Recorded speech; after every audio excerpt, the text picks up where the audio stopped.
fresh off a very strong debate performance, we are joined by Congresswoman Tulsi Gabbard from the great state of Hawaii. Yes. Great Aloha, to see Krystal. you. It's nice to see you.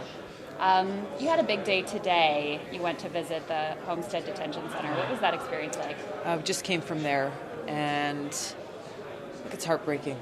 You know, you have children, and just to hear about what they're going through just at a basic level of children being separated from their parents, children being separated from their families is heart-wrenching. Unfortunately, we were not allowed access to go into the facility itself, tried, and was told, no, you have to do this, you have to do that, 2 weeks notice, et cetera, but stepped up on a ladder where we could see over the fence and into kind of the big yard where they have tents set up and other buildings, hard buildings around there, and saw some of the kids who were walking from one building to the other, and, you know, they're kids. Yeah. They're kids. It's really, it's a heart-wrenching situation, and it is absolutely despicable that this facility is a for-profit facility. Ugh.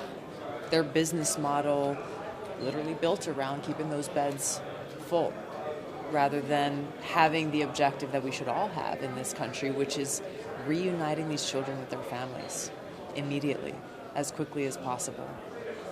That's the kind of change that we need to see, and not waiting for an election or not waiting for something else to happen. This needs to happen now. Right. Well, you didn't get a chance to weigh in on immigration during the debate. So tell us, what would Gabbard administration do differently than the Trump administration is doing now? We'll stop tearing families apart. Stop separating kids from their parents. I think that's the first immediate thing that has to be done. There are short-term actions that need to be taken, dedicating more resources towards making sure that we've got the judges and personnel in place to be able to process these asylum cases in a timely fashion. Right, because that's one of the problems is people come in, and then the backlog is almost 1 million cases now, especially after the government shutdown, and so they're waiting years to have their cases adjudicated. Well, by the time they go to court, it becomes then very difficult. That's right. They're integrated into the community, their children are integrated into the community, so what do you do? Yeah, it compounds an already difficult situation for everyone involved. I think there are short-term immediate actions that need to take place, but really what this whole thing speaks to is the long-standing need for comprehensive immigration reform. And this is where I look to, I've been in Washington for over 6 years now, and we've seen different debates and conversations about this, but you know as well as I do, they always end up breaking down because of partisan politics. And that's what was so heart-wrenching about being there at the Homestead Detention Facility today, is seeing the kids and the people who are suffering as a result of that intransigence, of that partisan politics, rather than people recognizing, hey, set aside your partisan political interests, understand the serious ramifications, both on those seeking asylum in this country, but also on the American people. Julian Castro really made a point of pressing the fact that he wants to decriminalize illegal entry. Is that something that you support? It's something I'd look into. I think there's a lot of history there, there's a lot of details there, and I think it's important to recognize that there are a whole host of laws that need to be changed, and that's what we're talking about. We're talking about comprehensive immigration reform. We can't pretend to think that just one thing will solve the crisis or solve the problems that we're facing, and that's where we need to go. We've seen attempts to do this in the past, the bipartisan Gang of 8 in the Senate, but ultimately, again, these things have been shut down time and again by partisan interests. And so when we talk about coming together as a country, that's what has to happen to solve these problems. And that was one of the disturbing things that I had heard last night in the debate, that, well, this is a team sport, and, as long as our team wins, then we can do whatever we want. Well, that's exactly the problem about why we're not able to pass legislation to deal with comprehensive immigration reform, to deal with climate change, to deal with gun safety laws, is it's always one side pitted against the other. And meanwhile, the American people get left behind. Yeah. So this is something that goes to something I really wanted to talk to you about, which is what your theory of political change is. Yeah. Because there's you can think of at one end of the spectrum, you've got Joe Biden, and let's have civility, let's have compromise, let's come together even with people that we think are very odious, or their views are at least are very odious. On the other end of the spectrum, you could put Bernie Sanders and the idea the only way we're going to get anything accomplished is through a wholesale political revolution.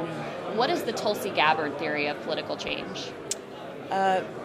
Political change that actually puts the well-being and the interests of the American people at the forefront, rather than one party against the other or one wing of the party against another, progressive versus centrist versus this or that, or whatever the case may be. All of these things are adding to the problem of our leaders not getting the job done because they're not actually putting the people first.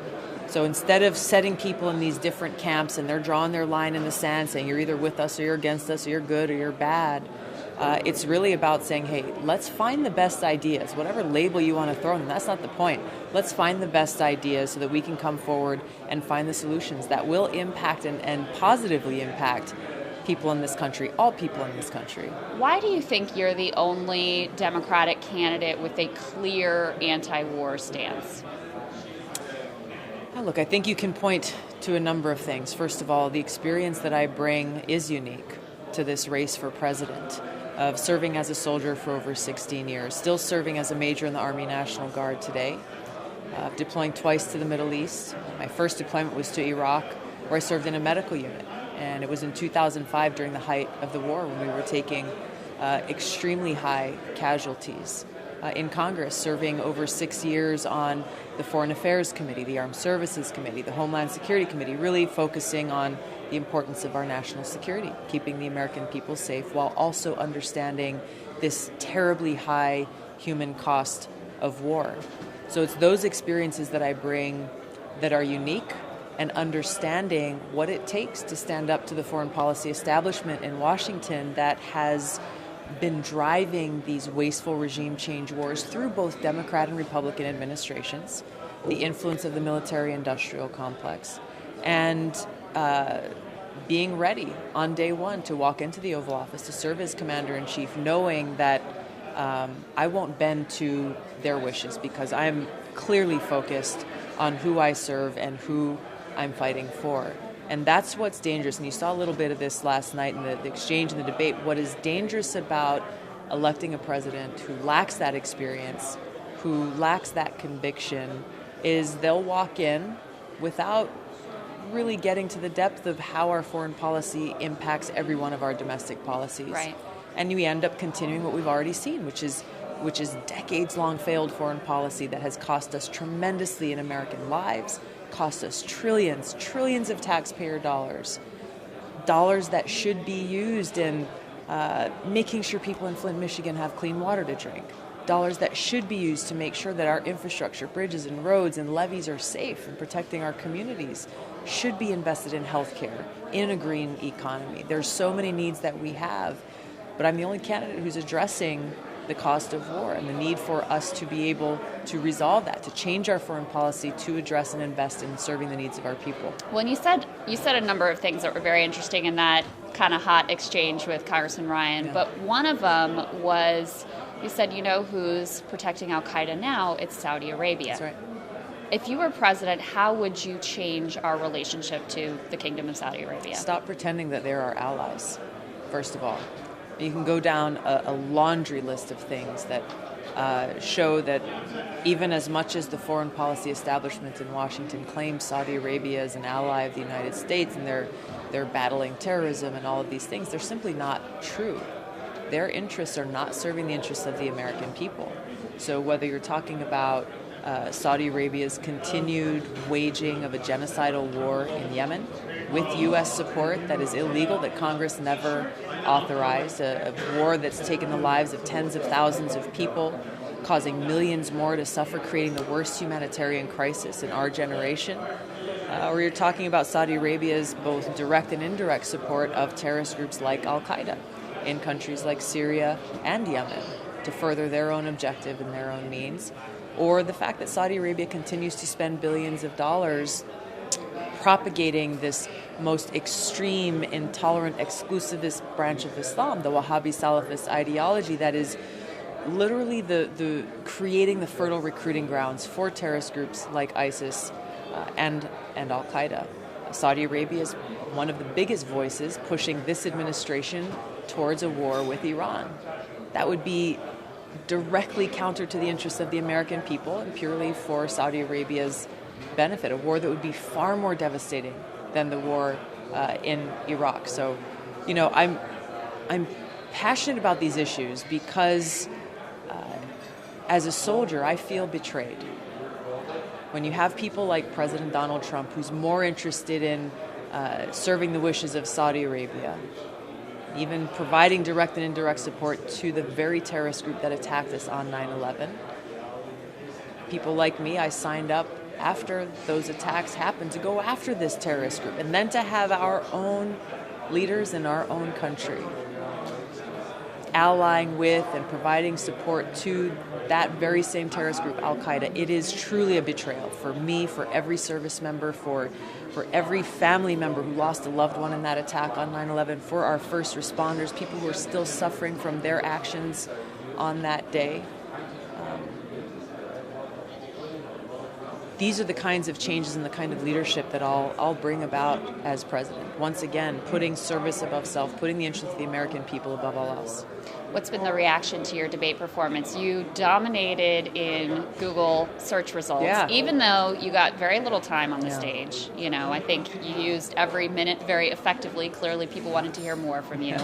So what has the response been? Have you seen an uptick in donations? We have. More people are looking at our social media. We've gotten a lot more contributions and people who are joining our movement, which I'm glad for, but we're continuing to push forward. There's a long way to go in this campaign. Sure. I'm really grateful for all the supporters who gathered together, the people who helped us make that 65,000 individual contribution requirement to get on the debate stage. And the many more who are joining to make sure that through September and the following debates that our voices will continue to be heard. What did you make of the fact Drudge had an instant reaction poll that had you dominating in terms of who won the debate? I mean, Drudge is a fairly conservative site, and you have this conservative following. Your following kind of crosses partisan lines, which is consistent with the fact that you don't put yourself in a particular kind of I'm going to follow don't follow the party on every single thing. What did you make of the fact that you did so well in that poll? Look, I think that clearly shows that I'm the best candidate to defeat Donald Trump in 2020. It's going to require someone who's able to unite the country, who's able to bring people together regardless of party lines, regardless of where they may fall on different issues, but people who understand the need for a strong president and commander-in-chief who will fight for them, who will put their interests first, who will end these wasteful regime change wars, work to end this new Cold War and nuclear arms race, and walk us away from the brink of nuclear catastrophe. I think that's clearly what some of these things are showing, that while we may disagree on some issues, there are more people in this country who are looking for the kind of leadership and experience that I bring that can bring us together. All right, Congresswoman Gabbard, thank you so much. You, Good Krystal. luck. Nice to see you always. Nice to see you too. Thank you.